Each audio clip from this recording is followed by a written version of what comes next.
천국 가는 자는 적다. 그러나 대부흥이 온다. 저는 기도 중에 환상을 보았습니다. 이 내용은 구원에 관해 주님께서 말씀하신 내용을 발췌한 것입니다. 구원에 대한 주님의 경고. 많은 사람들이 자신의 믿음을 오해한다. 구원은 두 마음을 품은 자들에게는 결코 주어지지 않는다. 나는 그들의 마음이 어떠한지 너무 잘 안단다. 그들의 믿음이 거짓인지 참인지. 자신이 구원받았는지 알 수 있나요? 너희들은 자신의 믿음을 분별해야 한다. 너희 마음에 내가 주인인지 아니면 너희가 너의 주인인지 분별하라. 내가 믿음에 서 있는지 내가 스스로 확정할 수 없다면 너희들은 지옥 백성이다. 입으로 시인하면 되지 않나요? 너희들은 성경에 마음으로 믿어 의에 이르고 입으로 시인하여 구원에 이른다는 그 말로 안위함을 얻는다. 하지만 너희가 입술로 나를 믿는다고 시인할지라도 내가 너희를 판단하여 천국 백성과 지옥 백성으로 나눌 것이다. 주님, 그렇다면 구원을 얻기 위해서는 어떻게 해야 합니까? 구원받기는 참 어렵다. 그리고 구원은 너희들의 노력만으로는 얻어질 수 없다. 반드시 성령의 도우심을 받아야 한다. 너희의 믿음도 그분의 인도하심이 없다면 진정한 믿음에 이를 수도 없다. 너희는 성령 안에서 구원을 이루도록 죄에서 떠나고 내 계명을 지키고 내 마음을 알아야 한다. 성령의 인도하심을 받지 못한다면 천국에 이를 수가 없다. 나보다 사랑하는 것이 있는 자들, 두 마음을 품은 자들은 결코 천국을 바라볼 수도 없고 천국을 찾을 수도 없다. 한 번 구원은 영원한 구원이 아닙니다. 맞다. 너희가 생명수를 마셨다는 의미는 구원받은 백성이 되었다는 의미이다. 하지만 사탄은 너희들을 넘어뜨리려고 달려든다. 그렇기 때문에 구원을 유지하는 것이 너무 중요하다. 내 안에서 매일 죽지 않는다면 그 구원도 유지하기 힘들 것이다. 많은 자들은 자신이 천국에 갈 것이라고 믿으며 속고 있다. 하지만 아니다. 천국에 오는 것 쉽지 않다. 너희의 영적 상태를 성령의 인도하심에 따라 진단할 수 있어야 한다. 구원을 가볍게 여긴다면 넘어질 것이다. 구원을 위해 끝까지 달려간다면 반드시 구원을 얻을 것이다. 세상과 적당히 타협하며 나를 믿는 자는 천국에 올 수 없다. 적당히 믿는 자는 지옥 백성이다. 주님, 어떤 자들은 구원을 얻기 위해 참으로 오랫동안 성경을 봅니다. 하지만 어떤 자는 말씀 한 구절로 구원을 받습니다. 말씀 한 구절로 변화를 받아 깨어진 사람도 천국에 이르기도 한다. 하지만 반드시 철저히 회개하고 거듭나야 한다. 말씀을 많이 보았으나 천국에 이르지 못하는 자는 그 말씀을 살아있는 말씀으로 받아들이지 않았기 때문이다. 말씀을 지식적으로 받아들이는 사람에게는 그 말씀이 죽은 것이나 말씀을 살아계신 하나님으로 받아들이는 사람에게는 그 말씀으로 살리라. 주님, 그렇다면 성령 충만하면 구원받은 것 아닙니까? 성령 충만이 구원받은 상태라고 말한다면 틀린 말이다. 하지만 구원받은 사람은 성령 충만하다는 말은 옳은 말이다. 어떤 사람들은 자신의 성령 충만이나 성령 사역이 구원받은 증거라고 여긴다. 하지만 그건 잘못된 생각이다. 성령 사역자라 하더라도 자기 구원을 이루지 못한 자도 있다. 많은 일꾼들이 다른 이의 구원에는 간섭하나 정작 자신의 구원을 이루지 못하는 경우도 있다. 사역을 하기 때문에 자신은 구원받았다고 오해하지 말라.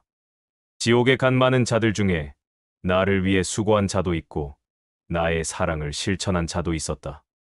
하지만 자기 구원을 이루지 못했으니 사역은 헛수고일 뿐이다. 너희는 사역보다 자신을 돌아보고 자신의 구원을 점검하라. 주님, 그렇다면 어떤 사역자를 조심해야 합니까?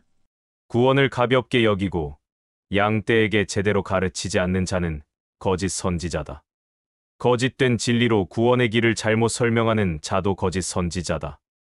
많은 사람들이 세상과 짝하며 쉽게 구원을 얻으려 하고 사역자들도 구원의 길에 대해 제대로 설명하지 않고 세상과 타협하며 가르친다. 어떤 자는 내게 묻지도 않고 자신이 옳다고 여기는 구원의 길을 가르친다. 그런 사역자들은 자신도 구원받지 못한다. 많은 설교자들은 이 문제를 외면하고 듣기 좋은 말만 한다.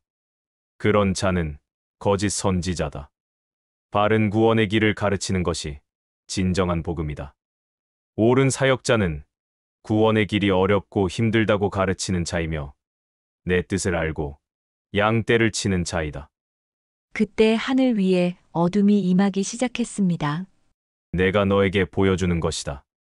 제 눈에는 짙은 어둠이 보였습니다. 천둥과 번개가 무섭게 치기 시작했고 하늘이 큰 소리를 내며 쩍 갈라지기 시작했습니다. 어두운 하늘이 지구로 급속도로 떨어졌습니다. 땅에서는 많은 자들이 고통스러워했습니다. 많은 자들이 죽임을 당하고 도시들이 무너졌습니다. 바다가 완전히 뒤집히는 거대한 파도들이 일어났고 산들이 무너져 내렸습니다. 그때 여호와의 손에 사람들이 담겨 공중으로 올라가는 것이 보였습니다. 하나님의 손에 의해 들려 올려진 사람들은 그 모든 재앙을 면했습니다. 그들은 모두 흰 옷을 입고 있었습니다. 여호와의 손이 그들을 새로운 하늘로 이끌었습니다. 주님, 이것은 무엇입니까? 너무 두렵습니다. 이것은 마지막 때라. 마지막이 오기 전에 많은 자들이 구원을 받게 될 것이다. 대부흥이 오고 있다. 나를 아는 많은 자들이 구원을 받게 될 것이다. 믿는 자들 가운데 지옥으로 떨어지는 자들보다 천국으로 오는 자들이 더 많아지리라. 그것이 대부흥이다. 나는 대부흥을 위해 천국 가는 길이 힘들고 어렵다는 것을 알리는 많은 사역자들을 일으킬 것이다. 천국 가는 백성이 적다는 것을 말하는 자들이 많아지게 될 것이다. 환상이 닫히고 저는 다시 기도하던 자리로 돌아왔습니다. 주님께서 보여주신 대부흥의 환상은 단순한 영적 체험이 아니었습니다. 그것은 구원의 본질과 성령님의 인도하심에 대한 깊은 깨달음이었으며 동시에 마지막 때를 향한 하나님의 계획이었습니다. 주님께서 눈물로 어린 양들을 바라보시며 간절히 원하시는 그 마음을 기억합니다. 주님께서는 단 한 영혼도 잃기를 원치 않으십니다. 그리고 그분께서는 마지막 때가 오기 전에 대부흥을 준비하고 계십니다. 천국 가는 길이 힘들고 어렵다는 진리를 선포하는 사역자들이 일어날 것입니다. 그들의 사역으로 인해 많은 자들에게 천국에 이르는 길이 열릴 것입니다. 믿는 자들 가운데 지옥으로 떨어지는 자들보다 천국으로 가는 자들이 더 많아지는 날이 올 것입니다. 주님께서는 지금도 많은 사역자들을 일으키고 계십니다. 그분의 양떼를 찾기 위해 준비하고 계십니다. 마지막 때가 오기 전에 대부흥이 오고 있습니다. 11월 기도 모임에 초청합니다. 신청했으나 참석하지 못한 분들뿐 아니라 다시 기도회에 참석하시고자 하는 분들도 신청 가능합니다. 아래 공지를 확인해 주십시오.